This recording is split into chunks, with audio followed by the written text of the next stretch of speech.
بسم الله الرحمن الرحيم. باب خيار الرؤية. ومن اشترى شيئا لم يره فالبيع جائز وله الخيار إذا رآه إن شاء أخذه بجميع الثمن وإن شاء رده.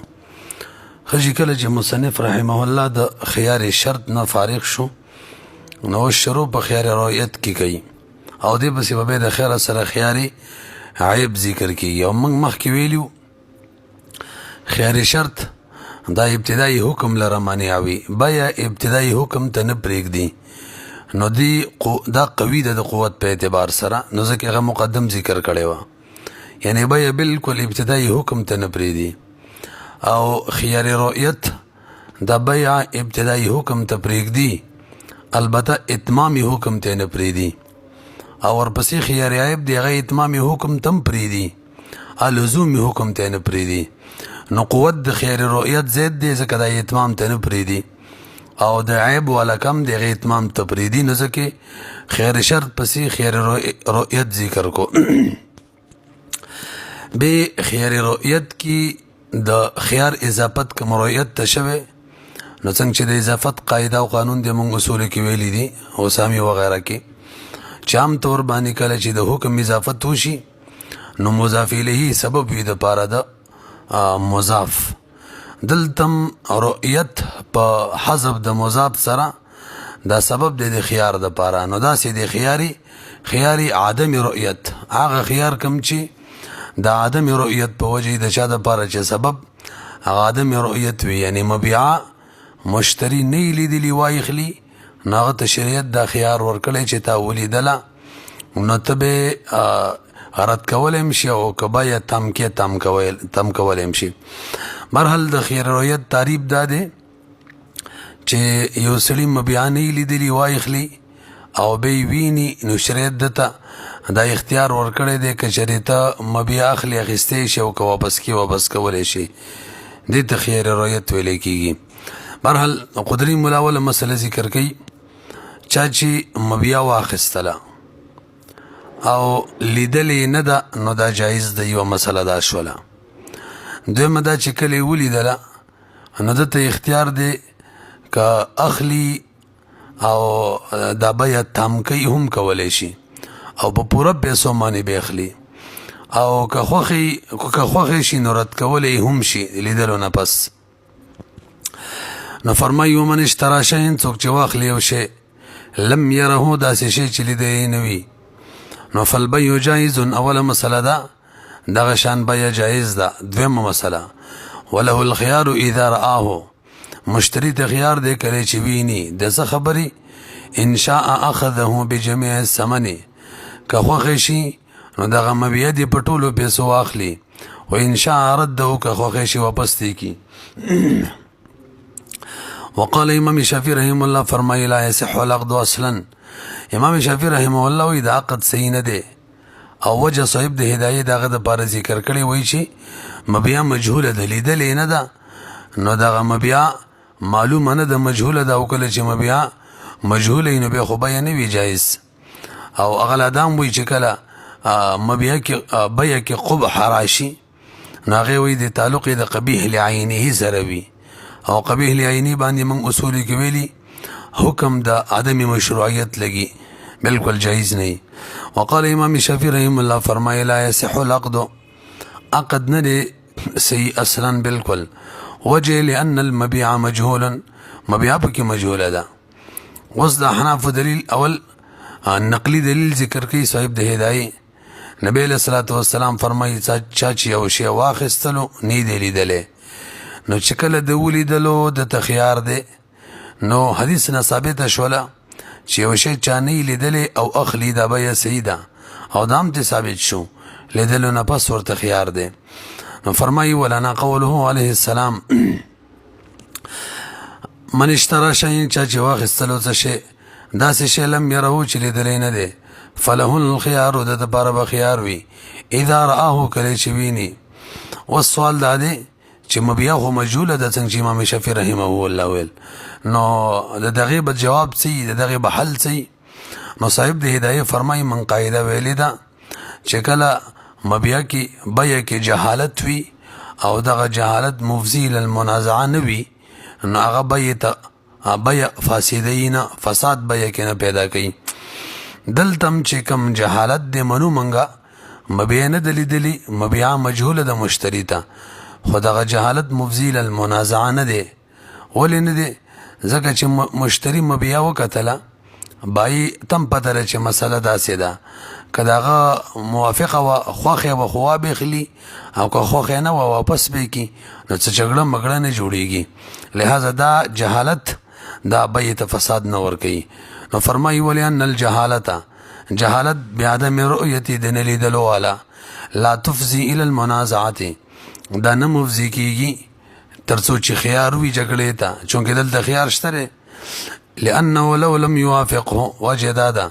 کچری دغه مبيع دا پس رؤیت نه مشتری موافق نشي يرد رد کولی شي. نو د دې لپاره نظیر مشته کنه موږ مخکې مسله بیان کړې وه ستاسو ذهن کې به وي چې د غنمو ډیرې د اټکلې خرڅۍ اشاره ورته وکړي بای مشتری ته وایي د غنمو دغه ډیرې زما دی پتاي مثلا په 1000 روپۍ در خرڅومه نو دا به جایز ده چې مشتری هغه ډیرې ویني وایخلي دا به جایز ده. سره د دې نه دی کې دا جهالت دی چې د غنم به لږ وي که ډېري دا جهالت پکې دی چې د غنم به ښه که نه بخه نو دغه جهالت چونکې مفضي للمنازعه نه نو به اتفاقا جایز و دغه شان دلتم جهالت مفضي للمنازعه نه دی نو بس به جایز ده. فصار كجهالة الوصف نو فرمایي دا داسې شوله لکه جهالت د وصف چې وي فی المعاینې په هغه شي کې چې هغه ښکاري المشار الیه او اشاره ورته وشي. صاحب د هدایې مزید تفریعات کوي جزئیات بیانوي نو فرمایي چې کله یو سړي مبیع واخیستله او لا لیدلې نه ده او د مخکې نه دا ووایي چې بس زه پرې راضي یم او دا بیه ما تام کړله یعنی خيار می ختم کو بیه می تام کړله دې صورت کې کچرې د مبیع وکتله او خوښې نه شوله به هم واپس کولی شي. نو فرمایي وکذا اذا قال که یو سړی ووایي رضیتو زه په دغه مبیع باندې راضي یم ثم رآه د هغې نه پسې به ویني د رضیتو قول کولو نه پس له د لپاره به هم جایز ده یرده چې واپس یې کړي. والسؤال دا دی چې یو پرې د رضامندتیا اظهار وکړلو نو به د واپس کولو څه مطلب شو؟ د هغې جواب دا دی په حدیث پاک کې رضامندتیا چې دا معلقه کړې د رؤیت پورې یعنی چې کله ویني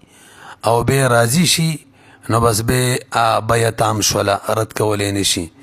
او چې کله لا لیدلي نه او به وي رضیتو نو دغه صورت حدیث کې نه دی بیان شوی. لنډه دا د حدیث کې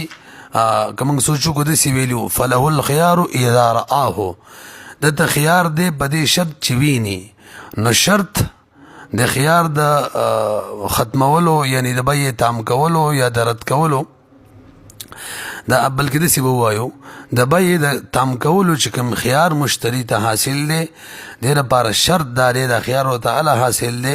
دا له کرامت کولی شي چې مبیع ویني نو چې دغه شرط نه موجود مبیع لا نه لیدلي او دا وایي چې رضیتو نه دی هیڅ اعتبار نشته دی. نو فرمایي لأن الخيار دغه خيار چې دی دا معلق برؤیا دا خو معلق دی رؤیت پورې خيار به اله کرامت وي چې کله ویني لما روینا ځکه حدیث کې دغه شانو موږ روایت کو نو فلا یثبت لنډه دا ده چې لا ترڅوی مبیع لیدلي نه وي نو تر هغې دته لا خيار شته دی نه دا قول چې رضیتو دا بې معنه دی د دې له څه اعتبار نشته دی ځکه رضیتو له اعتبار هله دی چې مبیع لیدلي او دلته یې لا نه ده لیدلي نو فلا یثبتو نو دا خيار به نه ثابتېږي قبلها د رؤیت نه مخکې. اوس اعتراض دا دی چې یو سړي مبیعه نه یې لیدلي وایخلي او رد کوي نو رد کولی خو یې شي که نه نو دا څنګه خبره شوله که رضیتو ووایي چې بیه مې تام کړله قبل رؤیت تاسو هغې له اعتبار نه ورکوئ او چې ووایي فسخه مې کړله قبل رؤیت نو بیا له اعتبار ورکوئ د دې څه وجه ده نو جواب کوي ورته چې ګوره دا بیه رد کول د رؤیت نه مخکې دا د حدیث د تقاضې په وجه نه دی حدیث کې د دې بیان نشته دی بلکې دا حق ورته ځکه حاصل دی چې لا مبیع نه یې لیدلي، چونکې خیار شته دی، عقد لا لازم شوی نه دی، او چې عقد نه لازم شوی نو که څوک عقد ختمولی شي. پوه نه شولې؟ مسله دا شوله چې مبیع لا نه یې لیدلي او دا سړی ووایي چې زه دا بیه رد کوم، نو دا رد یې صحیح دی. ولې صحیح دی؟ ځکه دلته تر اوسه لا بیه تام نه ده، لازمه نه ده. چې کله بیه لازمه نه ده نو هر یو ته حق دی که څوک یې رد کوي رد کولی شي. نو د دغې وجې نه ده ته د رد حق حاصل دی. دا نه چې حدیث کې خو اذا رآه راغلی او د خو لا نه دی لیدلی نو رد څنګه کوي. نو وی وحق الفسخ، حق د فسخ چې دی بحکم انه، دا د دې حکم په وجه دی انه عقد غیر لازم، دا عقد دی داسې عقد چې غیر لازم دی، غیر لازم. انه بحکم انه، دا د دې حکم په وجه چې دا کم عقد دی دا عقد غیر لازم دی او د دې وجه نه کدا رد کوي رد کولی شي. من سوچ بدل شو، بدل لګي تاسو په خبره پوه شولئ که نه؟ به یو پیر خلاصه واورئ چې خبره حل شي. ګوره موږ ویلو چې مشتری لا مبیع نه یې کتلي او دا د مبیع رد کولو غواړي رد کولی شي، او دا حق چې د حاصل دی دا د حدیث د وجه نه وایو چې حدیث تقاضا دغه ده. حدیث کې خو رضیت لفظ راغلی دی، داسې وایو د بیې د تام کېدلو مسله راغلی ده، اذا رآه کله چې ویني. حدیث کې دا نه دی راغلی چې رد دی کی. دومره ده چونکې دې صورت کې بیه لا لازمه شوې نه ده، او چې بیه نه لازمه څوک بیه رد کوي نو رد کولی شي. ورسېدلی پې اوس ته وګورئ. وحق الفسخ، حق د فسخ چې دی بحکم انه، دا د دې حکم په وجه دی چې دغه عقد چې دی عقد غیر لازم، دا عقد غیر لازم دی، عقد غیر لازم لا بمقتضى الحدیث، دا د حدیث د تقاضی په وجه نه دی چې څوک اعتراض وکړي چې حدیث کې خو یو پیر دی ویل چې رضیت له اعتبار نشته او بله پیروي رد له اعتبار شته. ورسېدلی که نه پې مخکې راځئ. ولأن الرضا بالشيء قبل العلم بأوصافه لا يتحقق، دا بل نقلی دلیل دی، عقلی. مسله دا ده چې کله یو سړي په یو شي باندې علم د یو شي په اوصافو علم نه راغلی او دا وایي زه راضي یم، نو دې رضا له اعتبار نشته دی. ځکه رضا هله متحقق کېږي چې یو شي سړی ویني په اوصافو علم راشي بیا وایي راضي یم، نو بس بیا رضا صحیح ده. خو چې لیدلی نه اوصاف علم نه راغلی او دا راضي وي د رضا له اعتبار نشته دی. نو ځکه موږ وایو د لیدلو نه مخکې که رضیت ویلي دغه رضا له به اعتبار نه وي. ولأن الرضا چې دا بشی په یو شي باندې قبل العلم باوصافه، مخکې د دې نه چې د هغې په اوصافو علم راغلی وي لا یتحقق، دغه رضا دا نه متحقق کېږي. فلا یعتبر قوله، لنډه دا ده د دې قول د دې قول له به اعتبار نه وي چې رضیت قبل الرؤية، د رؤیت نه مخکې، بخلاف قوله رددت. البته رد کولو د پاره دا نه ده ضروري چې د یو شي په اوصافو باندې د علم راغلی، که په اوصافو علم راغلی وي لیدلی وي او که نه لیدلی رد کولی شي. قال د قدري مولا بله مسله بیانوي ومن باع ما لم يره فلا خيار له. ښه چې دا درېیمه مسله شوله. اوله مسله دا وه یو سړي یو شی نه دی لیدلی وایي اخیستلو بیه جایز ده. دویمه مشتری ته خيار دی چې کله ولیدلو اخلي او که واپس کوي. درېیمه مسله یو سړي یو شی خرڅ کو او لا لیدلی نه دی او بیا یې وروسته ولیدلو نو ده ته به خيار وي که نه به وي، نو مفتي به رایې دا ده فلا خيار له، دا خيار صرف مشتری ته بایع ته نه وي. ومن باع ما لم يره، څوک چې خرڅ کړي هغه شی چې هغه لیدلی نه وي نو فلا خيار له، به یې ولیدلو خيار ورته نشته دی چې به یې نه خرڅومه. امام صاحب اوله رایې دا وه چې څنګه مشتری ته خيار وي دغه شان بایع ته هم خيار دی. نو فرمایي وکان ابو حنیفه او امام صاحب یقولو فرمایل به اوله کې ودا فرمایل چې له الخيار بایع ته هم خيار دی او دلیلی اقیاس کولو په خيار عیب او په خيار شرط باندې. خيار عیب کې لکه بایع ته چې کم سمن ملاو شي پاغي کې څه عیب وي نو بایع داسې کولی شي چې مشتری ته وایي یا سمې پیسې راکړه او یا بیه ختمومه. نو خيار عیب کې بایع ته خيار دی. همدغه شان خيار شرط کې مسله موږ پرون ویلې وه چې خیار شرط کې بای ځان ته لګولي نو په دغه درې ورځو کې کچری بای واپس کوي رد کوي نو رد کولی شي. نو څنګه چې خیار عیب مشتری بشان بای ته حاصلو څنګه چې خیار شرط دا بای ته حاصلو نو قیاس کوي دغه شان خیاري رؤیت به هم بای ته حاصل وي.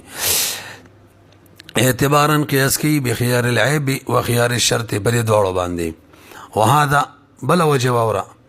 صاحب د هدايه فرمای چې د امام صاحب بل دلیل داده چې یو وخت ال تام کیږي یو وخت ال لازمیږي چې کله رضا تام شي د مشتری رضا تام شي د بای رضا تام شي. نو بای چې کله یو شی نه لیدلې نو د رضا لا نه د تام نو عقد هم نه دی لازم چې عقد نه دی لازم نو بس فسخ کولی شي ځکه عقد غیر لازم هر یو فسخ کولی شي. ونه رسېدلې قاعده معنی قاعده دا ده چې عقد هله لازمي کی یعنی به فسخ کولی نشي کله چې رضا تام شي او ترڅو چې رضا نوي تام دغه صورت کې عقد لازم نه دی. چې عقد لازم نه دی نو عقد لازم خو هر یو فسخ کولی شي لہذا فسخ کولی شي. بهرحال فرمایي چې وهذا د خيار باید ځکه حاصل لأن لزوم العقد لزوم د عقد چې به تمام الرضا دا علی چې کله رضا تام شي زوالا د زوال په اعتبار سره رضا تام شي معنا د باید ملک نه مبيع الوزي چې کله هغه راضي وي و ثبوتن د ثبوت په اعتبار سره رضا تام شي یعنی مشتری چې کله راضي وي نو الا باغ د مبيع مالک جوړيږي. ولا يتحقق ذلك وسرزا کله تام کیږي نو رضا ال تام کیږي چې دیوشي په اوصاف علم راشي نو چې کله بای مبیانه د کتلې دغه په اوصاف باندې علم نه دی راغله نو رضا لا د بای تام نه ده. کله چې رضا د بای تام نه و نو عقد لازم نه او چې عقد لازم نه دی نو چې رد کولی شي. خدي ولا يتحقق ذلك او تمام والد رضا دا ناراضي الا بالعلم باوصاف المبي مگر ال چې علم راشد مبي په اوصاف باندې وذلك بالرؤيه او علم د مبي په اوصاف باندې ال راضي چويني او دلته خو لیدل نه ده نو فلم يكون البايع راضيا بالزوال لنډه دا د بای نه دی راضي چې ازما ملک دی زایل شي لہذا چې بای راضي نه دی نو بس مونږ ویل عقد لا تام هم لازم هم نه دی چې نه دی واپس کولی شي. ووجه القول المرجوع الیه او مولوی صاحب مفتابی رای کوم ته امام صاحب رجوع هم کړی دا هغه داوا چې بای ته خياري رؤیت نه حاصله. دغه دلیل دا دی حدیث کې نبی علیہ الصلوۃ والسلام د شراب بیان کړي لکه د سی ویلی منشترا شیئا فله الخيار اذا رآه منشترا ویلې دی بای نه دی ویلې نو د بای په باب کې حدیث نشته یو او د شرا ولا حدیث بای ته شامل نه دی او بل سی دلیل هم نشته عقلی چې هغه نه منګو وایو بای ته خيار دی نو چې هیڅ قسم دلیل د بای د خيارویت په حق کې نشته نتیجه دار وته بای ته خيارویت نشته. خجی وی ووجه القول المرجوع الیه او وجد هغه قول کم ته چې رجوع شوی ده یعنی امام صاحب ته رجوع کړی ده او اوس مفتابیم دی غدا ده چې انه معلق بالشرع بای دا خيار رؤیت دا معلق دی شرع پوری لما روینا د وجد هغه حدیث نه کوم روایت کړی دی نو فلا يثبت نه به ثابتيږي دغه خيار دونه دغه حدیث نه د شرع نه علاوه بل ځکه حدیث کې صرف د شرع بیان راغلی لأن الخيار إن ثبت للبائع لاندې موشلی کلی دي فإما يثبت بما روينا باغي خوکیږي او بدلالة يبا داغي د دلالة النص ثابتو او بحديث آخر بوي لا يجوز الأول اول سره خو نشي لأنه معلق بالشرع ځکه حدیث کې خو صرف د شرع بیان راغلی فكيف يثبت بالبيع ولم يرد او بل حدیث آخر په بای کې راغلی نه دی وهو بای ليس في معنى الشرع د شرع په معنی نه ده لہذا یو طریقه نشته د دې په باره کې چې بای ته خيار ثابت شي. اجمخ کې راځي دویم نقلی دلیل حضرت عثمان ابن عفان رضی الله تعالی عنہ بصره کې زمکه وا هغه په طلحه ابن عبید الله باندې خرڅ کړله بیچا حضرت طلحه ته فرمایل چې لکه تا سره په دې تاوان تا کړی دی، تا سره دوکه شوې ده او مثلا دغه ځمکه ته ګران اخیستې ده. هغه ورته په جواب کې ویل څه خبره نشته، ما تاسې هم خيار دی، که خوښه مې نه شوه بس پې کړمه. بیا چې حضرت عثمان ته مو فرمایل رضی الله تعالی عنه چې تا سره هم دوکه شوې ده، تا مثلا د ځمکه ارزانه خرڅه کړې ده. نو هغه مو ویل څه خبره نشته دی، چونکې ما لیدلې نه ده خرڅه کړې مې ده، نه که ومې لیدله او خوښه مې نه شوله بیا نو بس واپس پې کړم، نه بیا خرڅومه. بیا دې دواړو واک ورکړلو، حکم یې جوړ کړلو جبیر ابن مطعم رضی الله تعالی عنه. هغه به فیصله دا وکړله چې بھئی دا خیار رؤیت دا صرف او صرف مشتری ته حاصل وي، بای ته نه وي،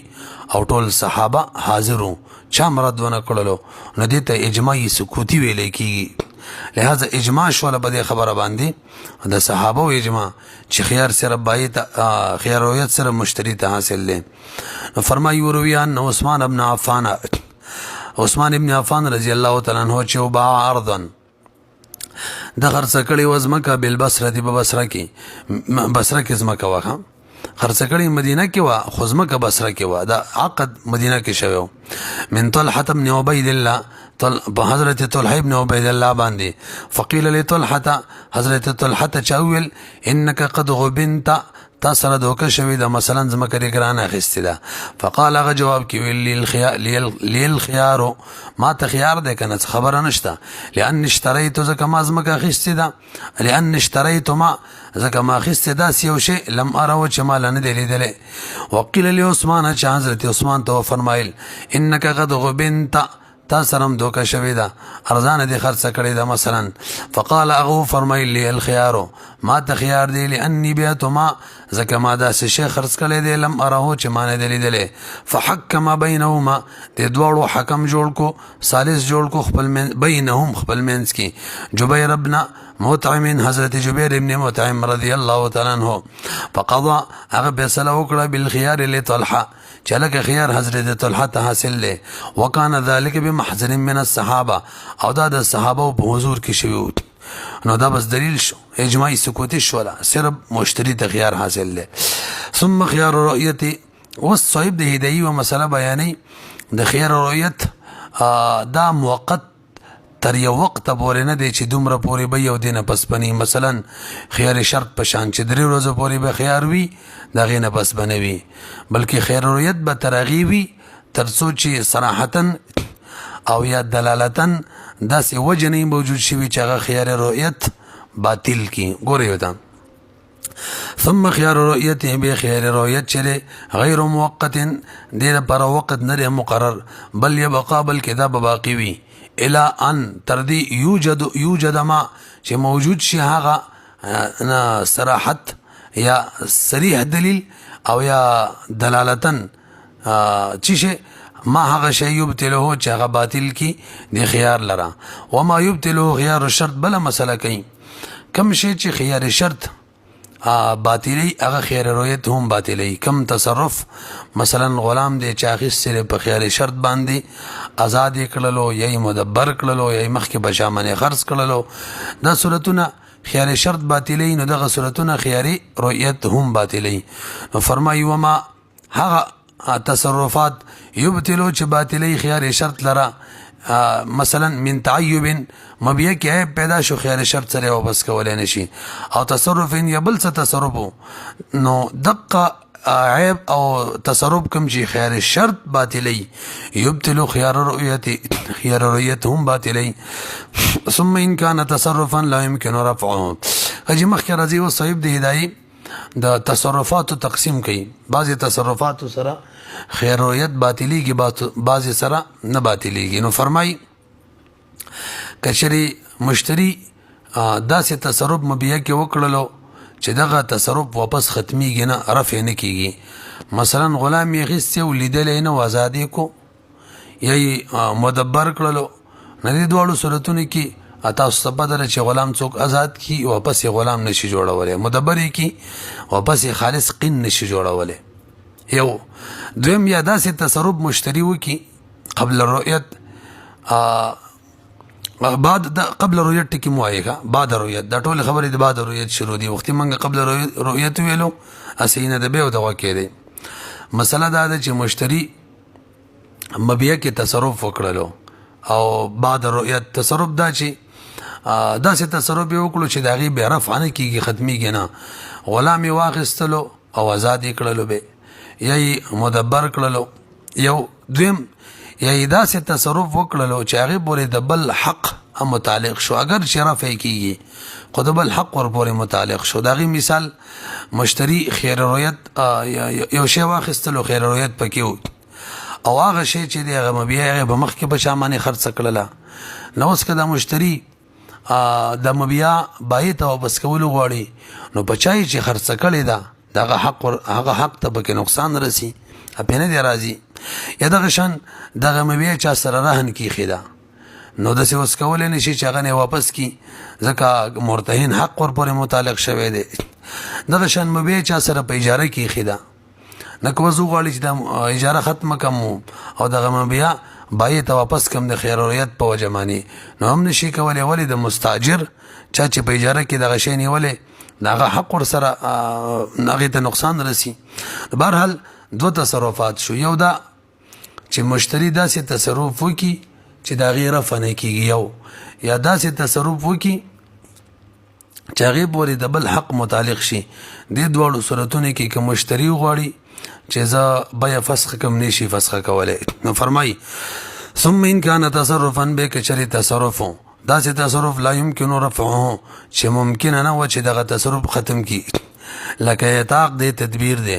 او تصرفا یدا سی تصرف یوجب حقا للغیر شغی ثابتول حق غیر تا کل بی المطلقی لک بی مطلقه او دغه شان رهن او دغه شان اجاره نو دې صورتونو کې یو بتله دا تصرف باطلی خيار لرا قبل رؤيتي وبعدها ما شروع کې ویلو قبل رؤيت صورت به ویل شي قبل رؤيت کې ختم کی دوه صورتونه کې باطلی وجه سره لانه لما لازم هر کله چې دغه تصرفات په وجه باندې قد لازم شو نو فسخ متعذر شو فسخ نه کیږي تعذر الفسخ فسخ متعذر شو لو چې کله فسخ متعذر شي بس خيار ختم شي فبطل الخيار تصور سیدلی دا کوم تصرفات موږ بیان کړل دي سره عقد لازم شو او چې کله عقد لازم شي فسخ متعذر شي او چې فسخ متعذر شي بس خيار ختم شي دویم دا سه تصرف چې هغه د غیر رفم کېدل شي او د غیر حق مور پورې نه متعلق دغه صورت کې دغه تصرف خیر رؤیت دا نه باطلی به هم فسخ کولای شي مشتری مثلا چاته چې غیر رؤیت حاصل دی مشتری دغه مبيع په خيار شرط سره خرڅ کړل او موږ ویلو د امام سی ورایدا د شکل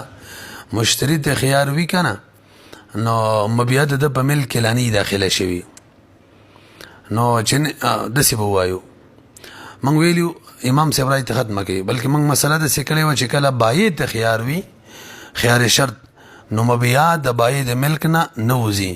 اوس موږ د خپل صورت ولګو مشتری یو شی واخیستلو په خیر رؤیت باندې عمدغه شی په بل خرڅ کو بای جوړ شو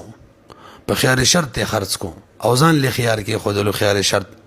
نو خیر شرط چې کله بای د مبيع د ملک نه نوځي کنه نو چې مبيع د ملک نه دوته نو ست شي کولای شي چې بس خیر رؤیت په وجه باندې دا کوم دویمه بای کړی دا خو خیر شرط په وجه ختم کی او به د خیر رؤیت په وجه باندې دا ولا کوم بای دا فسخ کی دا کولای شي هم دغه شان مساومه وکي مساومه دې ته ویل کیږي چې مبيع نرخ ته وړاندې کی مثلا میله تغواب وزي لا خرڅ کړي نه ده دام داسې تصرف دی چې رفع کیږي حق د غیر لپاره متعلق شوی نه دی به هم خیر رؤیت سره بیا واپس کول شي یا دغه مبيع چاته هبه کړي خلا قبضه نه دا ور کړي او هبه ال تام کیږي چې قبضه وي نو چې قبضه نه ور کړي هبه تام نه ده چې تام نه ده نو واپس کول شي لہذا دې صورت کې دا تصرف اگر چې کړي دی خو د غیر حق ور پورې نه دی متعلق شوی رفع ممکن ده واپس کول شي وته وګورئ وإن كان تصرفا كشري داس تصرف لا يوجب حقا للغير شاغينا ثابت ولو حق غير تا كالبي بشرط الخيار لك بي کړي و شرط الخيار سره هم دغه شان مساومه کړي و ریټ ته بیا وړاندې کړې وه والهبت هبې کړې وه من غیر تسلیم لاس پرلې ورته نه وه نو دا تصرف لا یبطله دا خیار رؤیت لره نه باطلوي قبل الرؤیت رؤیت نه مخکې هم نه باطلوي رؤیت نه مخکې نه باطلوي ولې لأنه لا يربو على صریح الرضا وجه ول ذکر کړی د مولسم هغه دا خبره موږ پوره نه ذکر کړی ښه دا کوم تصرفات موږ یاد کړه دا خیار رؤیت نه ختمي یعنی به هم مبیو بس کولې شي خدا اعلی چې قبل رؤیت دا تصرفات کړی لکه او کچره بعد رؤیت دا تصرفات کړي نو غره به دلیل د رضا موجود شوی دی به بیا فسخ کول نه شي تاسو په خبره پوه نه شولې به توګه شي ګوره دا کوم تصرف چې اوس موږ بیان کو چې هغه کې د غیر حق نه متعلق ورفه کیږي دې سره خیار رؤیت نه ختميږي به هم بیا فسخ کول شي مشتری خدا اعلی قبل الرؤیت او چې کله رؤیت یې کړو به دا تصرف کو نو به بیا نشي ختموله او ته ګورئ او وجه دا ده چې قبل رؤیت چې کله صفاو وي چې زرازی مخکې مسله بیان کړي و به هم د خيار نه ختميږي به بیا فسخ کولې شي چې صفای ویلي زرازی ما نو چې کله صراحتن رضا ظاهر کړي په دغه صورت کې بیا ختمولې شي نو چې کله دلالتن رضا موجوده وي لکه تصرف کول نو په طریق اولا باندې با خيار موجودي بیا فسخ کولې شي نو وي لانه لا يربو ځکه دغه کم تصرف یو کو دا خو زیات نه دی په صریح رضا باندې او صریح رضا کې فسخه بیا فسخه کولې شي خيار رؤیت لا باقی دی دلته په طریقه ولا باقی وي ويبطله بعد رؤیت البته دغه تصرف کې بعد رؤیت وکړلو نو به خيار رؤیت باطل شوکا ولی لوجود دلاله الرضا ځکه دلیل د رضا دلالتن رضا موجوده شوله لنډه دا چې قبل الرؤیت نه صراحتن رضا له اعتبار شته او نه دلالتن رضا له اعتبار شته یعنی خيار به باقی وي او بعد الرؤیت که صراحتن رضا وکړلم خيار ختم شو او که دلالتن رضا مو به هم خيار ختم شو قال د قدري مولا فرمایي ومن نظر الى وجه الصبرة او الى ظاهر الثوب مطفيا او الى وجه الجارية او الى وجه الدابة وكفلها فلا خيار له کجې مسله دا چا چې نظر وکړلو یو سړي غنم واخیستل او د غنمو کوم ظاهري هغه شکل صورت یعنی هغه ډیرې او هغه ولیدلو نو بس دې سره خيار رؤیت د ختم شولو یا کپڑا ور غونډه شوی و دغه کوم ظاهري طرف هغه وکتلو او ټوله کپڑا یو شان و نو بس مشتری دغه نه بس مبیا واخیستل خيار رؤیت ختم شو دغه شان وینځه اخستله دغه مخې ولیدل او دغه نه پسې واخستله خيار رؤیت ختم شولو دغه شان حیوان اخستلو مثلا غوا دغه مخې ولیدل او دغه شایم ولیدل او هغه نه پسې واخستله د ټولو صورتونو کې خيار ختم شو نو فرمایي قدري مولا ومن نظر څوک چې نظر وکړي الى وجه الصبرة هغه مخ د ډيري ته او الى ظاهر الثوب مثلا د غنم ډېرې دغه ولیدلو او یا ظاهري کپړې ته متویان کما چراغونډه شوی دا مثلا تان دي دا کمبر ایسه دغه ولا وکتل او الى وجه الجاریه یا مخ د جاریه دی وکتل او الى وجه الدابه یا مخ د دابه ته وکتل وکفلها او دغه شان د دابه شا یعنی کوناټو ته وکتل نو د دې نه پسې چې واخ السلف فلا خيار له وسی خيار ختم شو عمر صاحب د هدايت اصول بیان ډیر مزیدار اول اصل دا دی چې خيار رؤیت کې دانه د لازمی چې مشتری به د مبيع سره د ټولو اجزا وګوري دانه د لازمی ځکه دا متعذره ده چې د مبيع هر جز وګوري بلکې کم شي چې د مبيع په مقصود باندې علم راولي هغه وکتلو بس دا کافی ده کم شي چې د مبيع کوم مقصود دی په علم راوستلو هغه وکتلو بس دا کافی ده لکه د مخکې صورتونو کې هغه ډیرې د غنمو یو وکتلو دغه شان د بنزي مخ یو وکتلو دغه شان د دابې مخ شای وکتله دا د مبيع په مقصود معنی علم راولي بس دا رؤیت کافی ده دې سره به خيار ختميږي نو فرمایي والاصل في هذا اصل بدغه اسقاط د خیر رویت کې دا دی چې ان رؤیت جميع المبيع ان رؤیت جميع المبيع رؤیت د ټول مبيع غیر مشروط دا شرط نه دی لتعذره ځکه دا متعذر ده چې جز د مبيع دی ګوري نو فیکتفا برؤیت ما نو اکتفا بکیږي په لیدلو د هغه شی يدل علی العلم بالمقصود چې هغه دلالت کوي په علم بالمقصود باندې اوس جزئیات را تبینې هم د دې قاعده ما تحت هغه دا چې کله مبيع غن اشیاوي مثلا غنم دي غنم خوري دي وربشي دي او دا داسې اشیاء چې دغه احادو کې تفاوت نه لکه غنم او کمیدانی هغه کې تفاوت نه احادو کې عام طور کم مکیلی او موزونی اشیاء کنه کم چې کیل کیږي کم چې وزن کیږي دغه احادو کې تفاوت نه او دې لپاره به علامه بیان کړی دا یعنی کوم شي په احادو کې چې تفاوت نه دغه علامه څه د علامه ده چې هغه په نمونه خرڅيږي لکه غنم دي خلک مثلا یو من غنم خرڅي نو مشتری ته بس صرف یو لپ غنم وخی چې بس ما سره دا غنم دي کتیالي نو دا په نمونه خرڅيږي بهرحال کم اشیاء چې داسي چې دغه په احادو کې تفاوت نه کم اشیاء چې داسي چې دغه په احادو کې تفاوت نه دغه علامه ده چې هغه په نمونه باندې خرڅيږي نو په دغه کې به حکم ده چې هغه کې لګ وکتل بس دا ټولو د لپاره کافی ده ځکه هغه لګ مقصود معنی علم راولي او کوم شی چې داسې دي چې دغه په احادو کې تفاوت وي دغه علامه ده دغه په نمونه خرڅيږي نه نو هغه کې لګ کتل د علم بالمقصود نه راولي نو لګ کتل به کافی نه ده ټول کتلو د پاره چې به ټول وکتل به بوته هم خیر رویت حاصل وي نو فرمای ولو دخل فی البيع اشیاء کچره داخل کی په بیع کې څه اشیاء سامان داخل کی په بیع کې ګڼ اشیاء د یو جنس نه مثلا یو من غنم دی نو فین کان لا يتفاوت احدها کچره داس شیو چې داغه احاد متفاوت نو لکه مکیلی او موزون شیو احادی چې متفاوت نه دغه علامه ده او علامته ايعرض بالنموذج چې هغه کې تعریض په نمونه کیږي یعنی نمونه پیش کیږي ورته نو دغه کې حکم دار یکتفا برؤیت واحد منها یوی چې پکې وکتلو د ټولو د لپاره د ټولې مبيع د لیدلو لپاره کافی دی او بس خیر رؤیت ختمي الها کچری یو موټي غنمي وته خودل هغه ول چې بس ټیک د چټول د سیدی علامه درنه مشتری وته ویل به چې مشتری غنم بقیه وکړه لغه دغه شانو کې می چورته خودلیو ها کمزوریو به واپس کولې شي ولی دلته عیب په بقیه وکړي د خیر عیب په وجه واپس کولې شي ایا د سی وای وصف مرغوبه چې کم د قتل و په کې نشته الا اذا كان الباقي مگر دا کو دا باقی غنم مثلا ارض دا کمزوریو مما راى داغه کمزوري کومي چې کتلیو نو فهین اذن يكون له الخيار دي صورت کې دته دوباره خيار حاصلېږي وان كان او کشر داشه د مبيع داسې وا يتفاوت احادها چې دي احادو کې تفاوت لکه کپڑا په خواده سی و یو غز به یو شان ولا سونو معنی به خلکو جوړه ولا بل غز به بل شان و بل غز به بل شان و یو نه بنورو مقصود معنی لم نه راتللو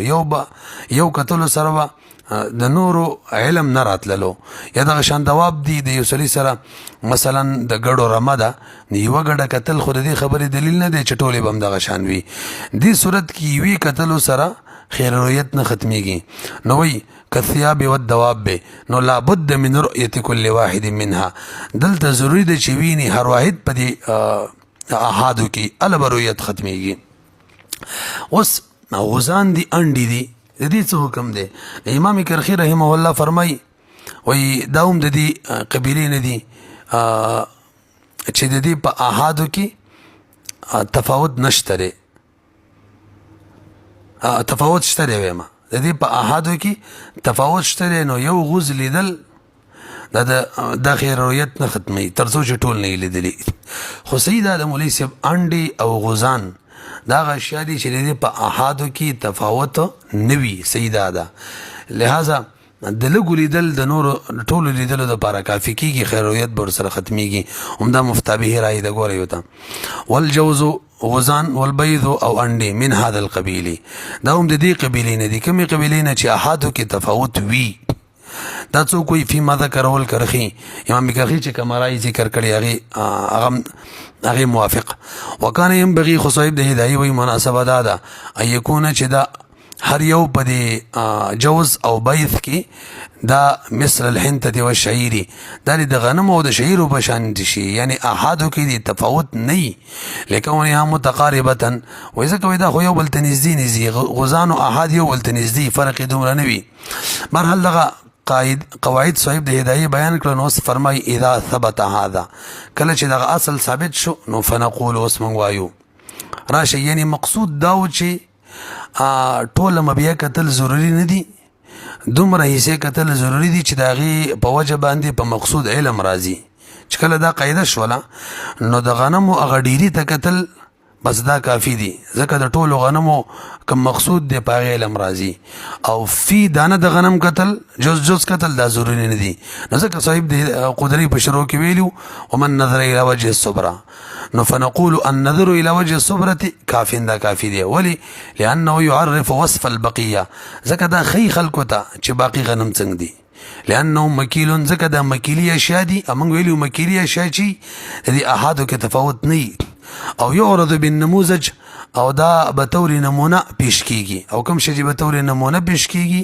مکیلی د علامه د دې خبرې ده چې احادو کې تفاوت نشته، د بعضی قتل دا د جمی رؤیت ختمي خیر رؤیت ساقطي. وکذا النظر دغه شان نظر کول الی ظاهر الثوب ته مما دا غشی د یعلم البقیه چې د سره باقی معلومیږي. ها دومره ده کې یو سړي تان ته وکتله بس دا کومه بره حصې او دا یې وکتله او بیا یې واخیستله بیا چې دننه وکتلو دننه خراب به یې خو واپس کولی شي. او که چېرې تان داسې و چې د تان خواله د کپړې خواله بدواله د دې کومه علامه و هغه تان کې دننه وه مثلا نو بس بیا ضروري ده بیا به کپړه راکولاوئ الا اذا کان فی طیه مګر دا که د دې په منځ کې ما هغه شی یکونو مقصودا چې هغه مقصودو کموضع العلمي لکه زیده د علامات والا هغه دنو نو بس بیا دنو کولاوي. والوجه هو المقصود في الادمي دا شروع کې ویلو مخ دا مقصود دی په ادمي کې وینځه یا غلام کې مخ وکتلو بس دا کافی ده. وهو او دغه مخ والکفل او شا کوناټي دا په دوابو کې کافی دي. فيعتبر رؤية المقصود نو معتبر به وي رؤیت د مقصود دغه وکتلو دغه مقصود دی بس خیر رؤیت به ورسره ختمیږي. ولا يعتبر رؤیت غیره اعتبار بنوي د دې مقصود نه علاوه د بل شي کتلو ته، یعنی کوم بلې سی ولا وکتل هغه سره خیر رؤیت به نه ساقطيږي. چا په کې ادم ویلي دي چې حیواناتو کې به لخپیم ګوري خو دغه غیر مفتابه رائے ده. وشرط بعضهم چا شرط لګولې ده رؤیت القوائم د قوائم لیدل د خپل لیدل خو الاول والاول هو المروي عن ابي يوسف اول کم خبره و صرف مخ او شاکتل دا امام ابو یوسف رحم الله نه روایت ده هم دغه مفتابه ده. به مولوی صاحب چا بزا واخستل نو بزا دوه مقاصد د پاره خلق لی یو دا چې د غوخه د پاره واخستله نو التبه په مقصود من علم چې راضی کنه صرف په مخ یا په شاکتل نه راضی په لاس وهلو سره راضی. تاسو به کتلی تاجران په لاس وی چې غوخه پکې لګره غډیره نو فی شات اللحم لا په هغه شات د غوښې والا کې لابد من الجس الته ضروري ده چې پلاسې مسکی لأن المقصود ځکه الته مقصود هو اللحم مقصود چې هغه لحم دی او لحم يعرف به هغه په لاس لګولو سره معلومیږي. دویمه هغه بزه ده چې هغه د کور د پاره په یو مېو د پاره نسل د پاره نو هغه کې به مقصود کله حاصلې علم به مقصود کله راځي چې کله غلانځي وګوري چې غلانځي خېدي کنه په ډیر کوي کلک.